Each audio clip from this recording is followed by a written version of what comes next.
Welcome back to another episode on the Golf Jitsu Pod. So, gentlemen, we are at that time of year again. You know, we got a lot of things coming up in the golf world. We got our golf season starting up back again in New Jersey. This, to me, is kind of our official start. And then, obviously, we got our, as golf fans, pride and joy coming up in the Masters. This year I'm excited for a whole lot of things. I'm excited to see how that new course looks. I know 13, they kind of extended that a whole lot back. Should make it a lot more interesting of a par 5. So definitely getting excited to tune that in this week. You guys going to be catching most of the tournament, or what are your plans? Oh, I'm all in. I'll be watching Wednesday, Thursday, Friday, Saturday, and Sunday via television, computer, and then I'll have my iPad off on the side, fully ready. Yeah, I make it a point to watch the par 3. I think it's a ton of fun. I think it's a really cool event. Then usually I'll do Thursday, Friday on either iPad or laptop. We are hosting Easter this year, and we've got 20 people coming over. But I will make it a point to make sure the TV's on, possibly outside if it's nice out. But I'll make sure everybody's fed by the time the last 6 or 7 holes happen. So I like that. Before we get into the whole Masters talk, I kind of want to throw Pete and Doug, even though Doug's not with us today, under the bus a little bit. So as Pete said earlier, our official golf season for 2023 started today. So Dougie sent out a message last night about playing, and I was a little bit skeptical because, like we've discussed in the past, like Pete and I are twilight golfers. Go out at 2, 4 o'clock. You have the whole course to yourself. Everything's dried out. It's just, that's kind of what we prefer. But Doug, on the other hand, is like Mr. 6 a.m. So there's been a couple of times that Doug's invited me out with his, the couple of guys that he plays with. And, my alarm didn't go off. It didn't go off. And I wake up, it's 9 o'clock and he's probably already done. So Pete, I understand you and Doug had a little bit of a bet on whether I was going to show up this morning. Yeah, man. We both pulled into that parking lot. Sun's not even, we're still looking 20 minutes out till sunrise. We're pulling in right behind Doug. Get out of that car, and first thing he does, looks at me and goes, "You think Joe's coming?" And I said, absolutely not. No shot he was going to show up. Doug runs in to check. All of a sudden, I see that little Jeep driving down that road, and it's like a miracle coming down that road. It's our own Magnolia Lane down there. Joe's just showing up to shoot his nice, smooth 97 and move on with his day. I don't even know what I shot, dude. It's like the freaking wind was. It was atrocious. Listener, in case you don't know, we're in New Jersey, and yesterday, New Jersey kind of turned into Kansas, especially in like the Ocean County, Monmouth County area. We had 2 tornadoes touch down in Jackson, New Jersey, and it basically went towards Howell. So we got hit with this like monster storm for about a half hour. Tons. I think there was like 7,000 people in like this vicinity that are, that had power outages. And this morning, what is it, 20, 30 mile an hour, like consistent winds, like no breaks. It wasn't like, oh, there's a gust of wind and then it's nice and calm. Consistent, like nonstop blowing, like insanity. And it was one of those rounds where we like, none of us warmed up because this particular course that we play at doesn't have like a practice facility or warm up range. So we were just like, we knew it was going to take us I think it was like the 5th hole when we could feel our hands. Yeah. It started getting a little bit comfortable, and we were just like, yeah, practice round, so my Arcos didn't even turn on until 10. Because it was reading low battery on my link, even though the link was fully charged for something. It was like a miscommunication. And then I turned on. Remember, Pete, I had those 2 drives that like were like obliterated. No idea how far they went. And I went back to check. I'm like, oh, of course. Yeah. put the day into perspective easily.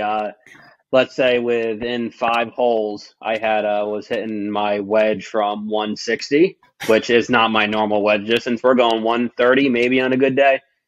And then the next hole, my next 130-yard shot was a 7-iron, because that's just what that wind was doing. We had at points almost a four club wind. We were looking at par. We were looking at par three, saying maybe we're hitting 3-wood into a 200-yard par three. It was blowing. Or driver. Yep. Yeah, there was a long. I can't remember what hole it is. It's that long par three where we were like we had a tailwind behind us. That was the one that, Yep. It was, I think, measuring 177, and I'm like, all right, but it's playing 125. Made no sense. And then there was a reverse where it was like a 135-yard par three, but it was playing 200 because the wind was like directly in your face. And I had a 4-iron. I mean, I kind of overcooked the cut a little bit, but I carried my 4-iron 192 yards, a little bit of roll too. But like, it was definitely an interesting day today. Yeah, it's always interesting when you sit out there and play in those conditions. And we're stuck with this for like 5 weeks, right? Like, it's going to take till the middle of May before we get any type of consistent weather. So it's handicap building time. That's what the first round of golf in the Northeast is. Yep, absolutely. At least we'll get to see some pretty good conditions this weekend coming up, though. Why, is it supposed to be nice this weekend? No, bro, the Masters. Come on. I'm not thinking about any of the golf that I'm playing this weekend. I'm talking about watching that TV, seeing that green grass, hearing those fake birds. Hi. But no, let's jump into that conversation a little bit. Any thoughts? What are our thoughts going into this weekend? I don't want to talk about who we think's winning it yet. We'll get there. Maybe let's just run down a couple guys you could think of who might just give us a surprise, really good week out there. I'm excited. I'll start.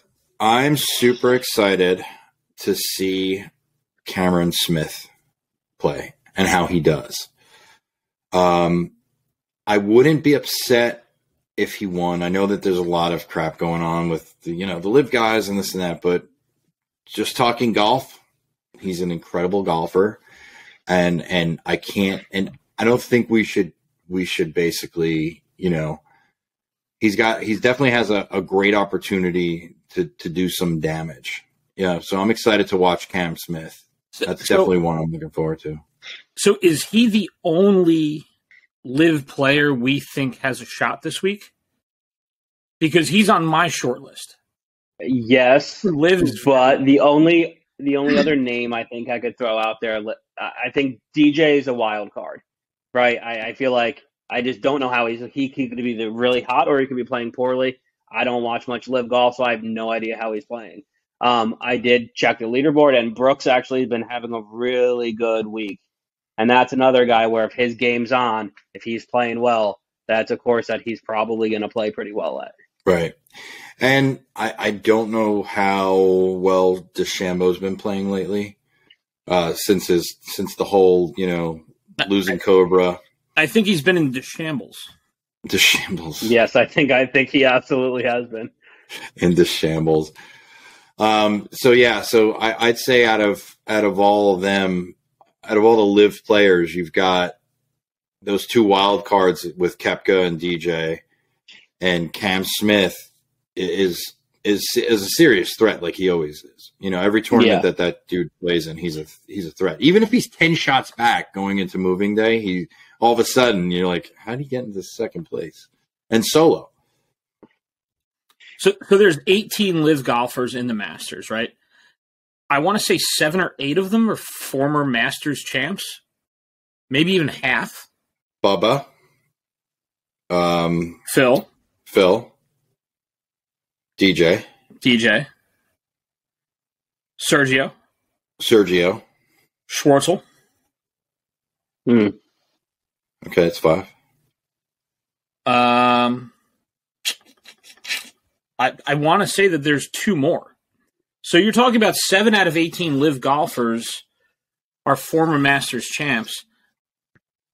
I'm not sure maybe half of that number has a legitimate chance to be relevant on Saturday.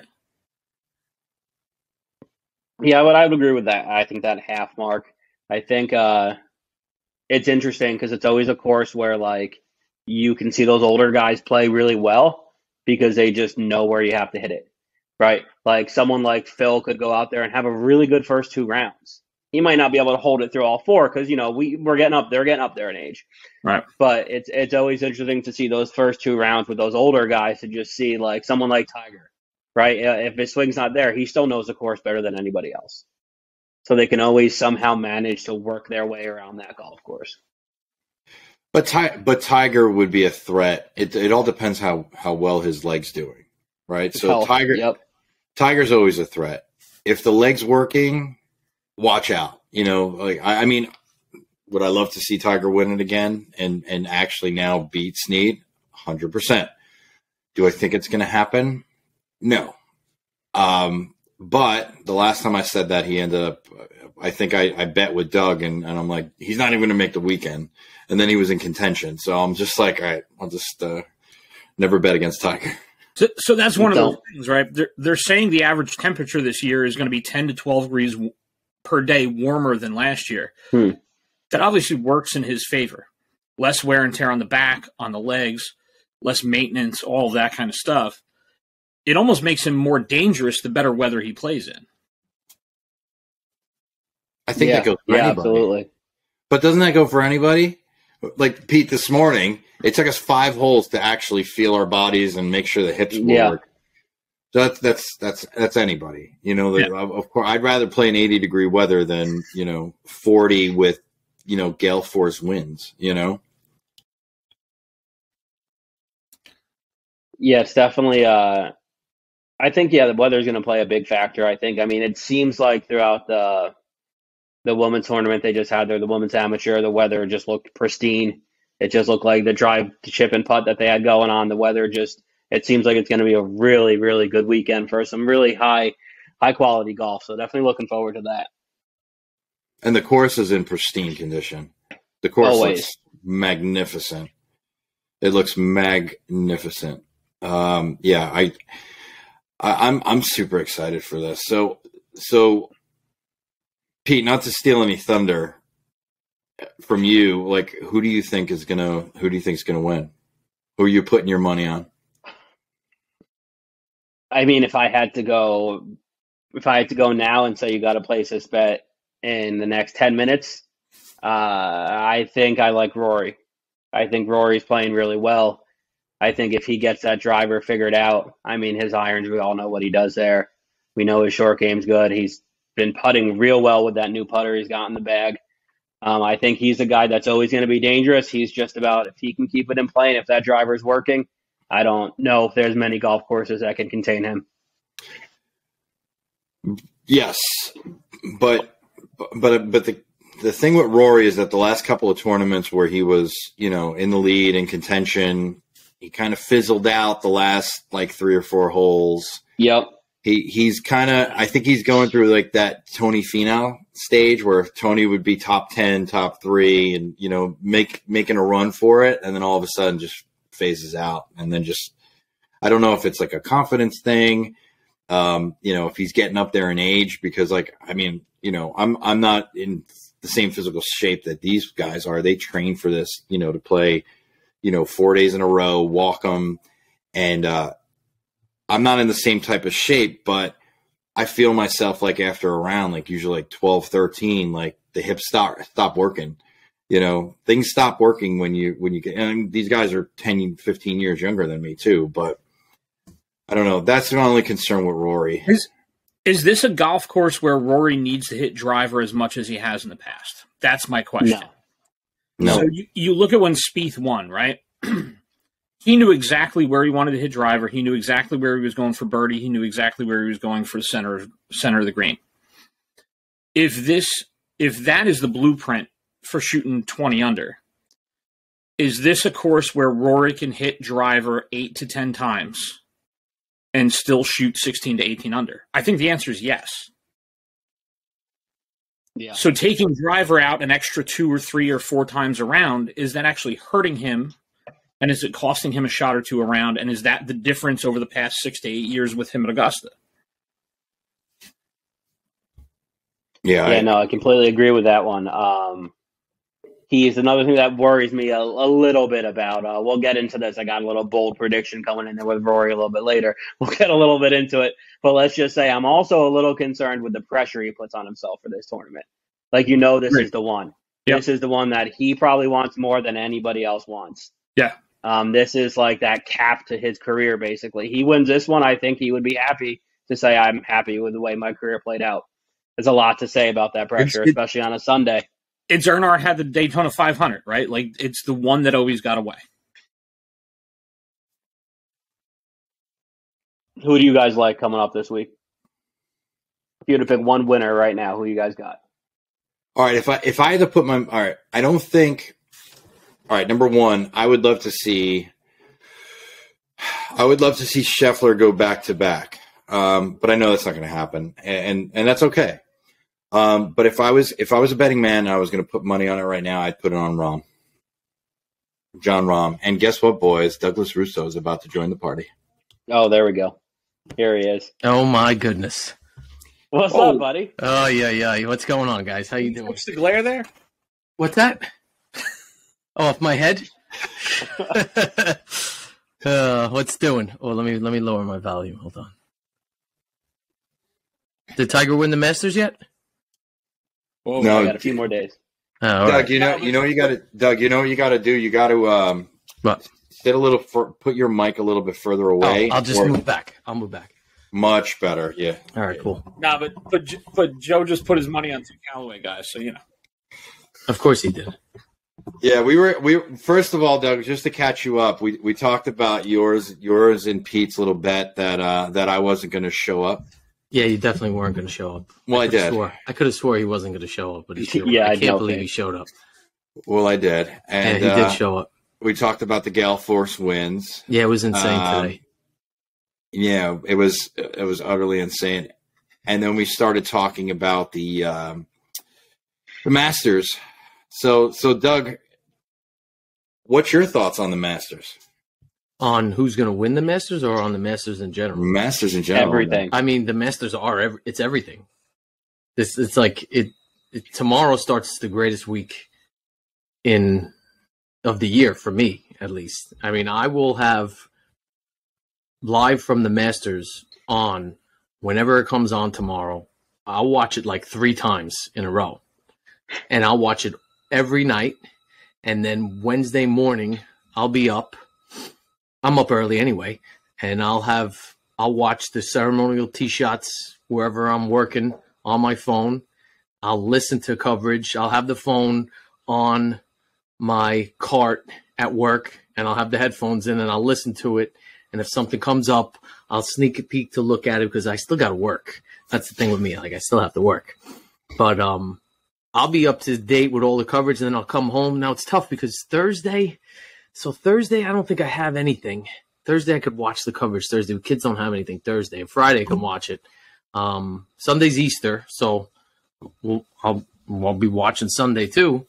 But, yeah, Masters are everything to me, man. This is the greatest week. I'm like, look, I'm smiling when I'm talking about it. Look at this. This is the greatest week. Wednesday night's Christmas Eve, so. Agreed. So then we talked about, like, who we think's going to win. So Pete went with Rory.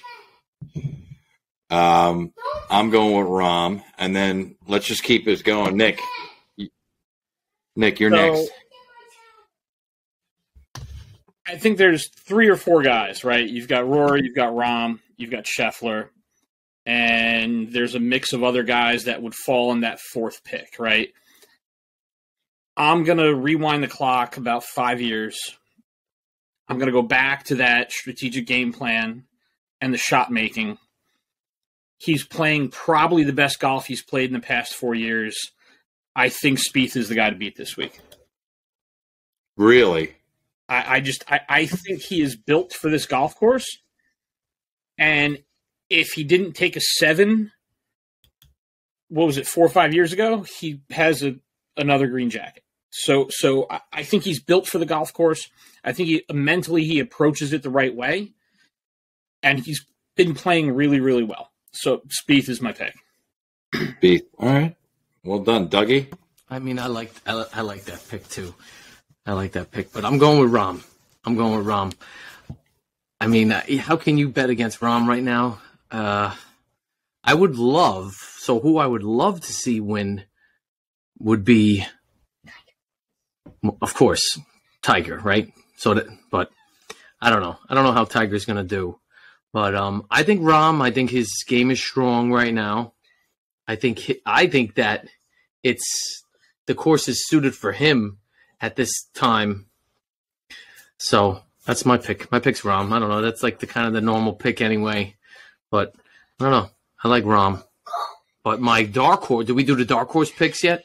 No. All right. So you guys go through it. No. So Pete, go ahead.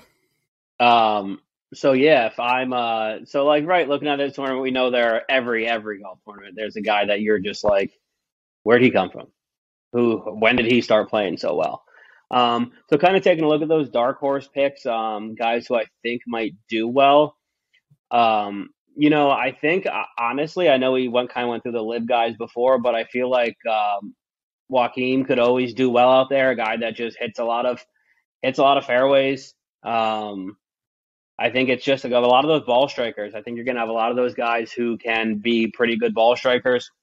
I'm always really interested to see how those older guys do, kind of even like a Zach Johnson, see how long he can hang around for just being super consistent and knowing the course really well. So I think you kind of have like those young guys who the moment won't be too big for. Then you got those older guys who just have that complete course experience where they can still really work their way around there and kind of shoot some low scores. So I'm really just interested to see how everything plays out on that one. I agree with you with Joaquin. Also, I'd have to say that my dark horse would be Cam Smith. Cam Smith is my dark horse. I love watching that kid play, and I think he's going to be one that we're going to have to watch out for. He's once he if his and then if his putter's on too, if he's putting lights out, there's no stopping him.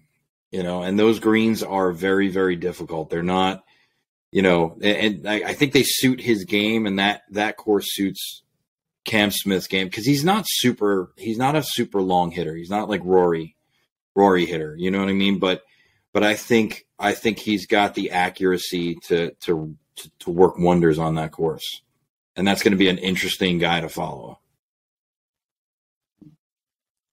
I have two. One of which basically dominated golf for the better part of 2 years, kind of went away for a little while. He has reemerged in the past 14 months or so, and I feel like he's hungry to get back to that top tier, which is Jason Day. He's played some pretty good golf lately. He's won majors. He's shown us what it takes to get there. I think he's going to have that sort of like Stella got her groove back moment. My second guy who sort of like hovers but is yet to get over the hump is Sung Jae In. He has two really, really good finishes at the Masters. I think he's got a second place solo in the past 2 years. He's one of those guys that I think is waiting to go over the hump as well. So those would be my two dark horse picks. So I'll give you two as well. I'm going to go with the other Cameron, right? And I'm going to go with Cameron Young. It's only his second Masters. He missed the cut in 22. I love his game. I'm a big fan of his. He's a New York guy. Stick with the hometown guys. And the other guy's not really a dark horse, but I'm going Matty Fitz. I'm going to go with Matty Fitz. He's been quiet. He's been very quiet this year. So I don't know. I love watching the kid. I know he's a big stats. I'm not into that stat stuff, but he knows. He keeps track of every tee shot, every putt, everything. I feel like he's got his mind going now with these greens and with these shots and everything. And I mean, he tailored his game for that last Open with all his driving the distance that he went. So I feel like that maybe he's doing that here for the Masters. So, like I said, I'll go with Cam. What did I say? Cam Young and Matty Fitz. Those are my two. I'll pick two. And I mean, Tiger Woods. I want to see. I really want to see Tiger Woods win the whole friggin' thing. Come on. I mean, who doesn't? Yeah, Nick, I really like the Jason Day pick. I mean, he played really well at the match play. He was he looked like it was the Jason Day of old. Didn't seem like his back was bothering him. His vertigo didn't seem to be an issue at all. He kind of, when he's on, he's on. It's someone who can definitely play really well there. Yeah, I just think his game suits it, right? So, he's always in control. He's always measured. He's always thoughtful about everything he does. If he puts it together for 4 days, he can make a run at 18, 19, 20 under. It's funny because when Nick was this little game that he was playing, I thought he was going to want us to guess. I was going to be like, Nick, I don't think Ricky Fowler is going to be in the Masters this year, unfortunately. Too bad. I would have loved to see it. I would have loved to see it. That would have been another dark horse of mine. But you know what? Like, the thing I love about golf is that, skills aside, you have the beauty about golf is that you can follow 5-10 golfers because of their skill, because you like their personality, who they are as a person. And to be able to put that out and say, like, hey, I would love to see Ricky win. And Ricky's going to be back, man. He's already on his way back, which is great. Oh, the joys of having children. Absolutely. No, another. So we kind of talked about it before with my Rory pick and kind of before you hopped on, Doug. But I was saying the only thing that doesn't make me the most confident with that is kind of that pressure he's going to put on himself, because that's like, this is it for him. This is the pinnacle of his career. This is the one he's looking for. So to transition to that's throwing out a bold prediction here. I think I've been thinking about this for the last couple of days. I think it's Rory's going to finish 1 or 2, or he's not making the cut. I don't know if he's anywhere in between. I think he's the type of guy that he's going to go all out at this tournament, and he knows he's going to have to start out fast those first 2 days. And if he doesn't have it, we all see how it works. We were talking about his driver. If he doesn't have it, there are days that ball just goes anywhere, and you can't get away with that over there. Pete, I'm going to piggyback off of that real quick.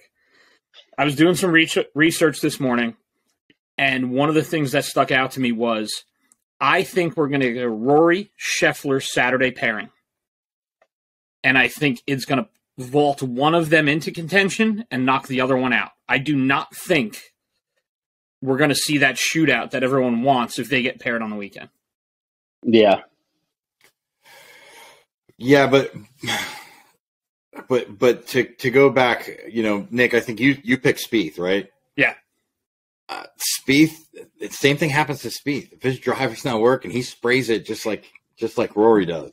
And so that's another thing to think about. I'd like to see a Scheffler Rahm pairing over the weekend. I don't want to see Scheffler. I'm tired of Scheffler. I don't want to see him. I don't want to see Scheffler. I really don't. I don't want to see him. I'm tired of him. I want to see Johnny Rahm, right? And I want to see Cameron Young Sunday, the final 2. That's what I want to see. I want to see Rahm and Young, and I want to see them battle it out back and forth like match play. That's what I want to see. I want them to be like 4 shots ahead of the lead, right? And it just comes down to the 2 of them, so we can focus on just 2 of those guys. I don't think Rory's going to do anything. I think he's going to have a good first round. He's going to have an okay second round, and then he's going to just disappear. He's just going to disappear into the fog. Just fizzle out again. That's what I think. Yeah, because he's going to end up getting upset that the live guys are there. Yeah, he's going to focus so much on that. He is. He's going to focus so much on that, and all his energy is going to go to that. And I just, how would you guys feel about a final grouping on Sunday? Rory and DJ, or Rory and Cam Smith? Rory's not making it to the final. I'm just saying. In terms of the dramatic effect, yeah, Rory and a live guy, the final. I think it would be. Sunday. I think it'd be awesome. I mean, it would be great TV, and I would love to see the live guy come out on top for some reason. I just want. I don't know. I mean, I love the PGA Tour. I just want to. I'd love to see it happen. Or JT. I was Yeah, just about to bring him JT. up. I was going to say that's a name that none of us have brought up yet. I am fading JT hard this week. I don't know why, but the state of his game just doesn't give me a whole ton of confidence. And I love him. I think he's a great kid. I hope he wins 12 majors. I just don't see it in him right now to be relevant this week. And he's probably in my list of top 3 guys that have never won a Masters that I want to see win a Masters. I just don't have a ton of confidence right now. Yeah, I've kind of lost it with JT myself. I'm kind of over him. But I think JT, I don't think he cracks the top 10 or the top 15. That's my prediction. I agree. I can see him missing the cut too, to be honest with you. Yeah, absolutely. You know, I wonder how they're going to do these pairings, though. I wonder if they're going to pair any live guys with PGA guys, or they're going to put all the live guys together. I know that the Masters doesn't like controversy, so I'm guessing that they won't. But I mean, when it comes down to the weekend, they really can't control that. So I know the first 2 days they'll probably group them all together. Phil and DJ. It's probably going to be Phil, DJ, and Kapka. What's his name? Yeah, probably in the one group. I would imagine that's what it's going to be like. But I also guarantee those live guys.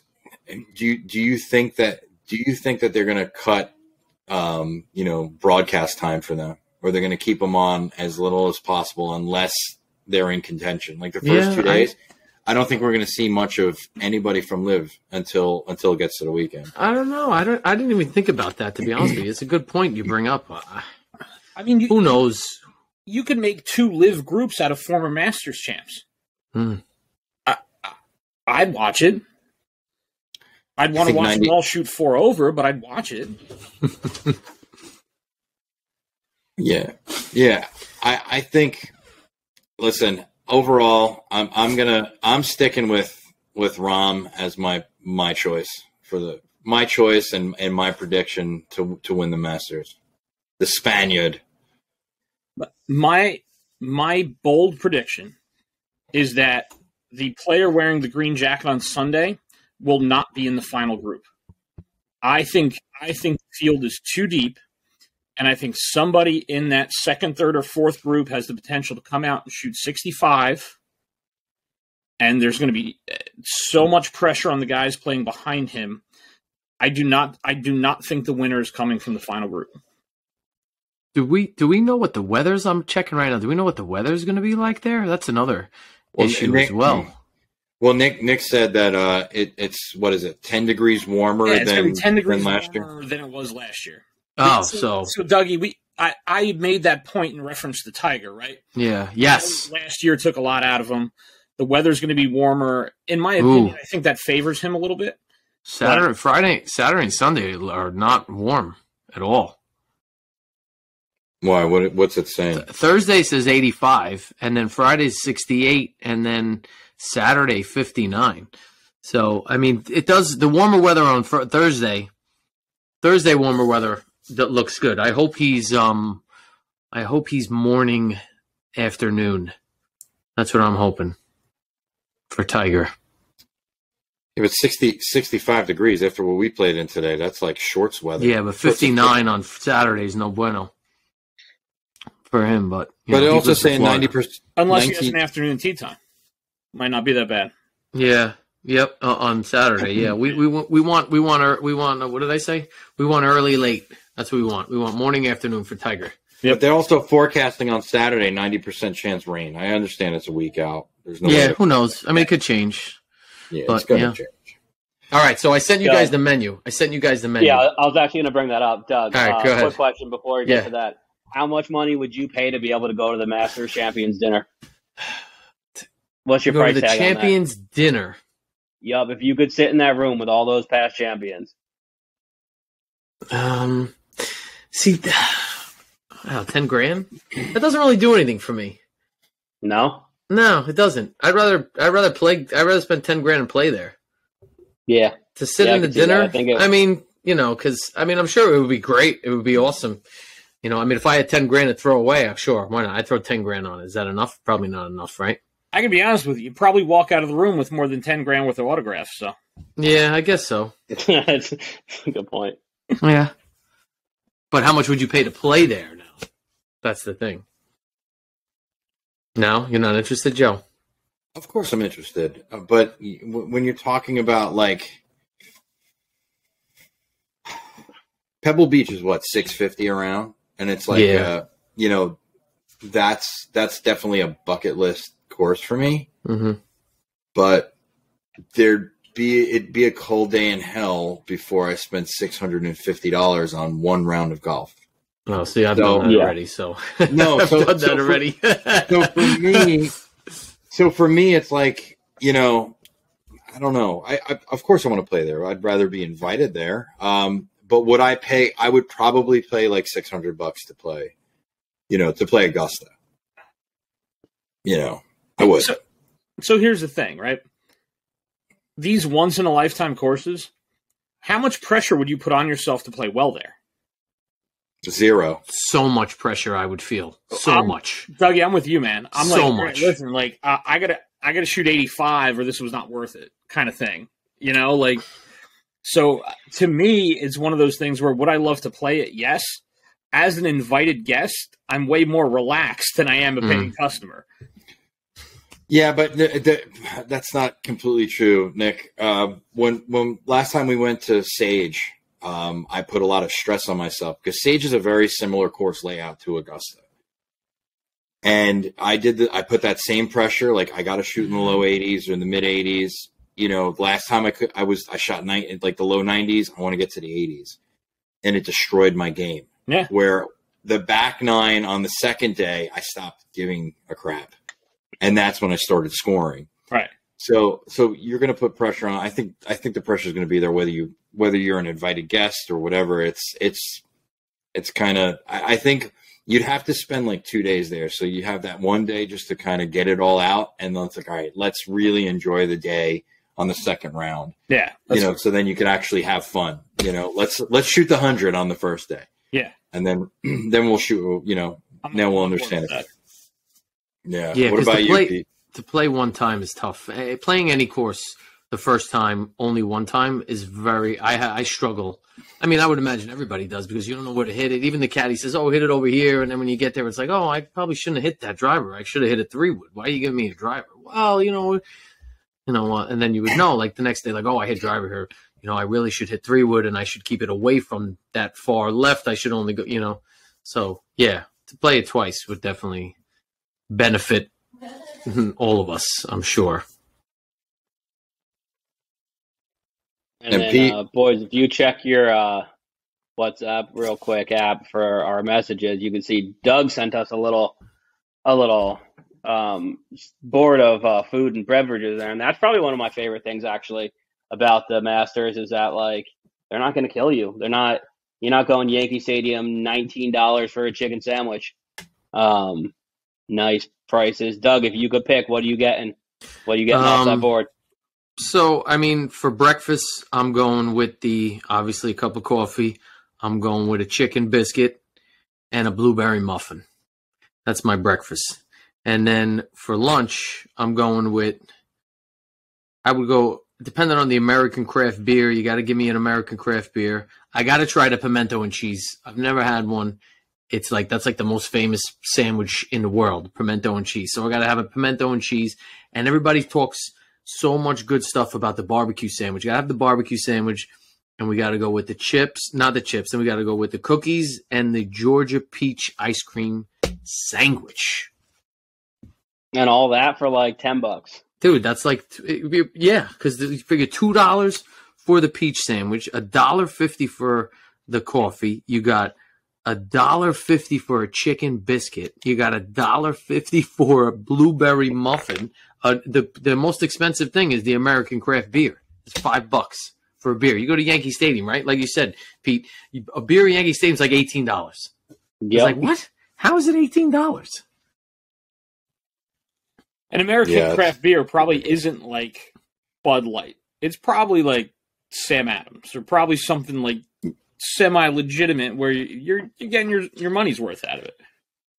Yeah, the domestic beer is like that's the Budweiser. That's $4, so it's only and it's only $1 difference. Right. So, but still, you get a nice buzz for $20, dude. Yeah, you have for $20. You're having what is that? 4 beers. Yeah. You know. So none of you guys have ever been, right? Did we go through this? Are you guys in the lottery? I've been in the lottery since I was 18. Yeah. So I'm 41. No. So what is that? 22 years I haven't got tickets. And like last year, my cousin won the lottery, and the year before that, his buddy won the lottery. So like, how's that even possible? Really? Yeah. And the tickets are cheap. They're like 100. What are they? 175, 120 bucks. I think they went up a little bit. So maybe it's not even that much. $75. But the lottery to win the lottery. But if you don't, then I couldn't even imagine what they charge you. $5,000 to go. I have no idea. I think they're $150 a ticket. And then I think if you go for like the practice rounds, listener, correct us if we're wrong.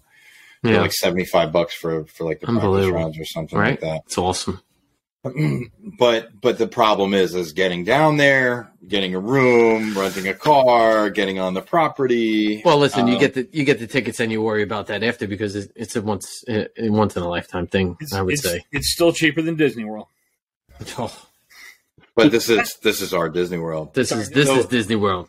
So for me, I could live on cheese. I know I would give up all meat and just eat cheese every day. So I'm going to go hardcore. I'm going to eat for breakfast, lunch, dinner, and all the snacks, the pimento and cheese sandwich. Boom. Because next weekend, I'm making sure I have no place to go. I'm getting 2 jugs of the pimento and cheese, which you can get it at your local grocery store. You know that, right? No, I didn't know that. Yeah, they just come in a tie. It's not the Masters version. Yeah. Don't waste your money on those like big sets, like $100, $400. You get the whole Masters experience. Yeah, go to the supermarket, spend $10 and get it. So yeah, it's just basically all it is. It's cream cheese, cheddar cheese, pimentos, and it's like mixed together. You put it on a sandwich and white bread, baby, white bread. Exactly. Yeah, put it on white bread. Yeah, get the bread and milk. It was yesterday. Yo, yeah. Oh God. Anyway, and then what about you, Pete? I think, I don't know. I mean, I think it's a toss up. I think at this point, you just got to spend, maybe $35 and get the whole menu. If you're getting there once, you got to just get everything, right? And just go for it. We'll try everything. Sure. I mean, might as well. Why not? Why not? And you got to keep the cups. You got to keep the cups that they give you. Oh, of course. Of course. Don't put them in the dishwasher either. So hold on. So I'm a big believer in part of judging a golf course is judging it based on its hot dog. There's no hot dog. No hot dogs in Augusta. No hot dogs at Augusta. I'm all about the pimento and cheese sandwich. But there's no hot dogs. That's my observation. I'll eat pimento and cheese all day and night, and I'll have American craft beer. I'm fine with that. But I feel like I need a hot dog on here somewhere. Well, you don't have one, so you got to pick. We can write a letter. I don't know. I know. Yeah. Yeah. Can you carry hot dogs for a guy that's probably never going to get down there? Yeah, sure. They'll be on board. Do me a favor. I've been looking at your menu, and I haven't seen a hot dog. So where's the hot dog? It's a golf course. You don't have hot dogs? Oh, yeah. Dear Augusta National, my name is Nick Big Lasco, and I'd like to comment that you really need hot dogs served at the man. Right. I'm deeply perturbed that I did not see hot dogs on your Masters menu, even though I'll be watching from New Jersey. So, Nick, we should have some good weather. Get on the grill, put a little barbecue sauce on the hot dogs, throw them on, and make your own hot dogs. I'm going to make my own hot dogs on Sunday. You say barbecue sauce on hot dogs? Bro, it's amazing. Before you cook them? Yes. Barbecue sauce on a hot dog? Yes. Okay. Yes. I've never heard of that before. Have you guys had it? No. It is insane. I said the same thing when I heard it. A buddy of mine at a barbecue was I'm like, what are you doing? He's like, I'm putting barbecue sauce on the hot dogs. I'm like, that's gross. What are you doing? He's like, dude, just trust me. Anyway, you can eat that hot dog with nothing on it. That's how tasty and delicious. All right, I'm gonna try it. We're gonna have to try it. Barbecue sauce on a hot dog. That maybe they could add that barbecue sauce, barbecue hot dog, barbecue salt hot dog. All right. Okay. The only other thing I'm interested in seeing is that 13th hole, the new tee box that they added. If the hole is going to play, I mean, what is it? How many? Do we know how many yards? Did they add 50 yards? Is it really going to play? They bumped it from 510 back to 545, 550. Okay, so maybe it kind of will play like a par 5 now. I mean, these guys go for all these par 5s and 2 anyway now. So, but it'll add some distance to their second shots, maybe long iron or something. What a lot of them were saying about the change is that, like, they were saying that you gotta throw. They used to have to throw that big old draw around that corner, and I think it might have been Rory who said it the other day. Who said, "Now I don't have to hit that shot. I don't have to try to sling a draw around the corner.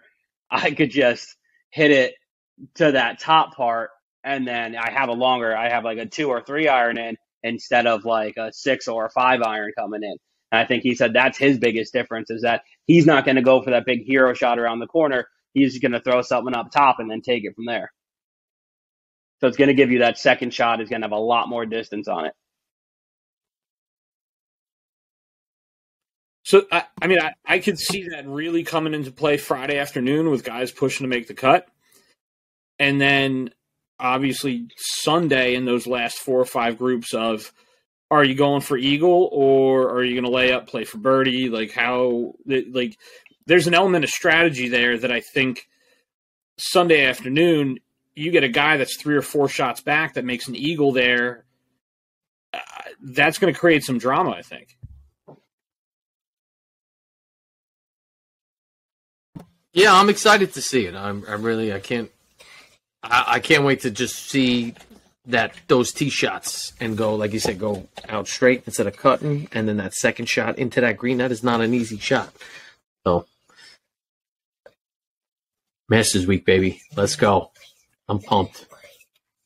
Go ahead, talk now. You want to go say something now before we get out of here quickly? Wait, they want to say something. Tell them to say thanks for listening. Thanks for watching the Golf Jiu-Jitsu podcast. Come in and say thanks for listening. Thanks for watching. Subscribe no. You don't have to talk. You don't have to talk. Subscribe to the podcast. You don't have to yell. No, we don't have to go on. You don't have to yell. He can hear you. You don't have to yell. Just tell them to say thanks for listening. Subscribe to the podcast. Hey, thanks for listening. Subscribe to the podcast. Ready on 3. He wants you to say it. Ready? 1, 2, 3, go. Thanks for listening. Subscribe to the podcast.